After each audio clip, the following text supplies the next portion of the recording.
Welcome to the channel. Today, we're diving into the fascinating life of one of the most enigmatic and influential figures of the 20th century, Howard Hughes. A journey of triumph and tragedy you may never have heard before. Howard Hughes was born in 1905 in Houston, Texas. From a young age, he was captivated by machines and technology. He spent hours in his father's garage, dismantling and reassembling various mechanisms. Every part and bolt was a tiny, mysterious world for him to explore. At the age of 11, he disassembled and reassembled a steam engine, showcasing his early engineering talent. At 12, he built Houston's first wireless radio transmitter and even started designing his own airplane. His early interest in aviation foreshadowed his future achievements. His family played a crucial role in his development. His mother supported his creative pursuits, while his father inspired him with his entrepreneurial spirit. However, tragedy struck in 1922 when Hughes was only 16, as his mother passed away. 2 years later, he lost his father. These events had a profound impact on Hughes. At 18, he inherited the family fortune and company, opening new opportunities, but also bringing great responsibility.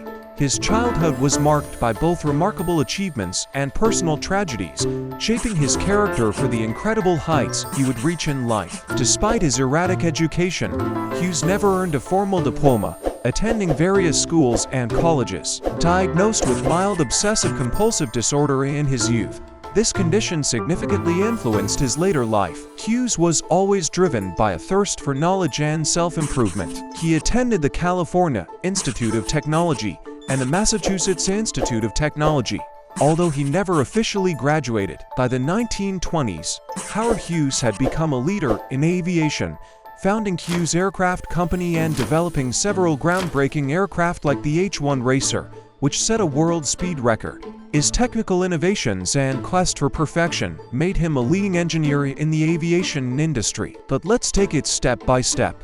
Inspired by flight and technological advancements, Hughes dedicated his life to creating and improving aircraft. In 1928, he bought his first plane and then founded Hughes Aircraft Company, which became the hub of his aviation experiments. Hughes aimed for new heights. In 1935, he set his first world speed record, flying at 352 miles per hour in his self-designed H-1 Racer. This was just the first of many records he would set in the following years.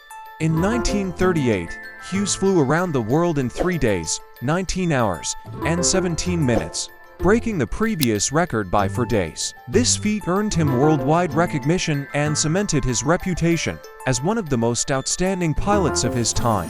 He introduced advancements in aerodynamics, aircraft design, and engines, significantly improving flight safety and efficiency. One of Hughes' most ambitious projects was the H-4 Hercules, also known as the Spruce Goose.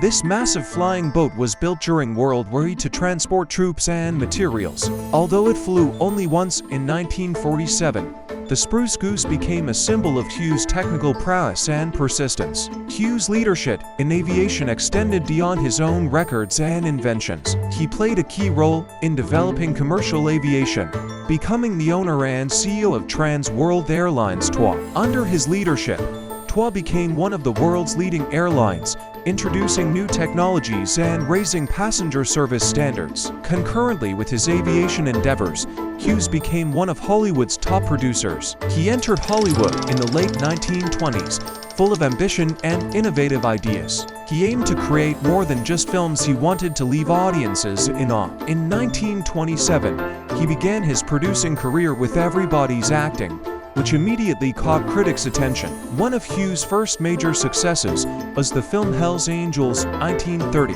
an epic about World War I pilots.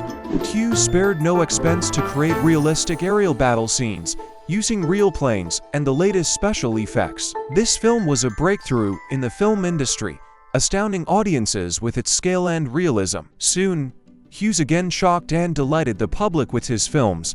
In 1932, he released Scarface, which sparked controversy due to its bold themes and explicit scenes. Despite the criticism, The film was commercially successful and solidified Hughes' reputation as a daring and innovative producer. Hughes also played a key role in the careers of many Hollywood stars. He introduced the world to Jean Harlow, making her a superstar with her role in Hell's Angels. His ability to discover and promote talent made him an important figure in the film industry. Besides producing, Hughes also directed films.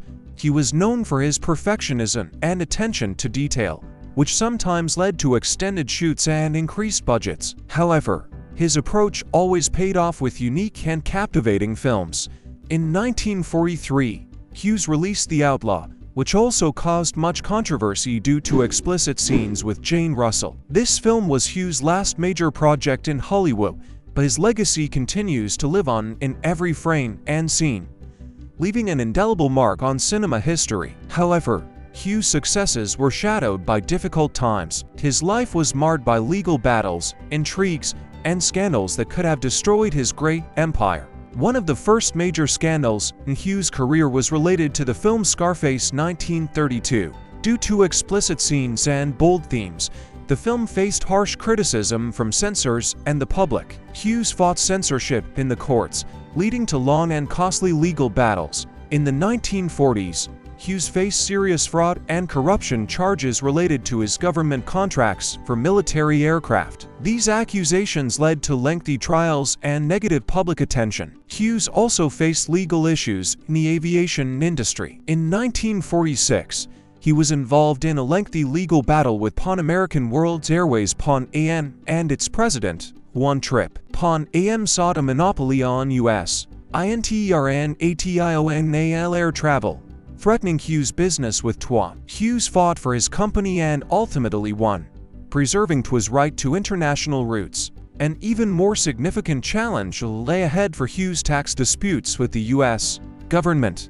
In the 1950s, he came under intense scrutiny from tax authorities, who claimed Hughes was evading taxes. These allegations threatened hefty fines and even imprisonment. Hughes hired top lawyers and ultimately settled most of the claims, avoiding severe consequences. Despite all the difficulties, Howard Hughes showed incredible resilience and determination. He not only defended his innocence in court, but also continued to develop his companies and projects. His passion for aviation innovation remained undiminished, and his company, Hughes Aircraft, continued to create cutting-edge technologies. Howard Hughes was not only a great innovator and businessman, but also a symbol of perseverance and endurance in the face of adversity and injustice. In his later years, Hughes became known for his reclusiveness and eccentric habits. His life became shrouded in myths and rumors, but few knew the tragedies that haunted him at the end of his life. In 1946, Hughes was involved in a plane crash while piloting the F-11. He suffered severe injuries, including multiple fractures and burns. These injuries led to chronic pain and dependence on painkillers, further isolating him and exacerbating his strange behavior. By the mid-1960s, Hughes had withdrawn completely, choosing secluded places to live. He rented entire floors of the Desert Inn Hotel in Las Vegas, living in complete isolation, surrounded by only a few trusted aides. He avoided contact with the outside world, preferring dark rooms and minimal lighting. His condition worsened into severe obsessive-compulsive disorder, profoundly affecting his behavior and health. This disorder drove him to perform endless cleanliness rituals and avoid any contact with the outside world. Gradually, he began living a reclusive life, shunning the public and limiting his circle to a few trusted individuals.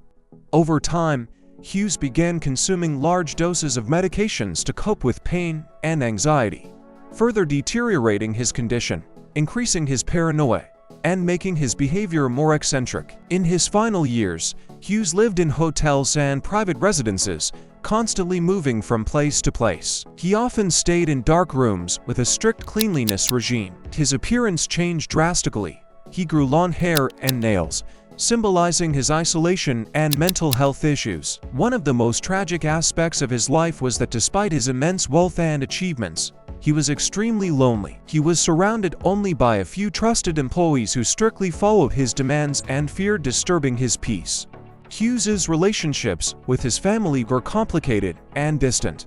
His mother, Aline, passed away when he was just a teenager, and his father, Howard Sr., died a few years later, leaving Hughes to navigate his vast inheritance alone. He never married again after his brief and tumultuous marriages to Ella Rice and John Peters, and he had no children to share his life with or to continue his legacy. Howard Hughes died on April 5, 1976, aboard an aircraft en route to Houston, Texas. In his final years, Hughes suffered from numerous health problems, chronic pain, and dependence on painkillers. At the time of his death, Hughes was in an extremely weakened state. He weighed only about 41 kilograms, 90 pounds, and was so dehydrated and emaciated that he was hardly recognizable. On the day of his death, Hughes was brought aboard the plane in critical condition, and medical personnel attempted to provide necessary assistance on board. However, despite the efforts of the doctors, Hughes passed away en route to the hospital. The official cause of death was cited as kidney failure, brought on by prolonged health issues and complications associated with his lifestyle and medical conditions. Howard Hughes died in 1976 aboard a plane taking him to a hospital in Houston. The cause of death was kidney failure. At the time of his death, he was so emaciated and dehydrated that he weighed only about 90 pounds. These last years of his life were a tragic end to the story of a man who was once a symbol of success, innovation, and unwavering will. Howard Hughes' story is a reminder that great achievements can often hide personal tragedies and suffering. The death of Howard Hughes in 1976 marked the end of a life filled with both triumphs and tragedies. His influence on aviation, cinema, and business is still felt today. Howard Hughes' story is about a man who changed the world despite all obstacles. Thank you for watching. Don't forget to subscribe to our channel and leave your comments on whose stories you'd like to hear next. See you soon.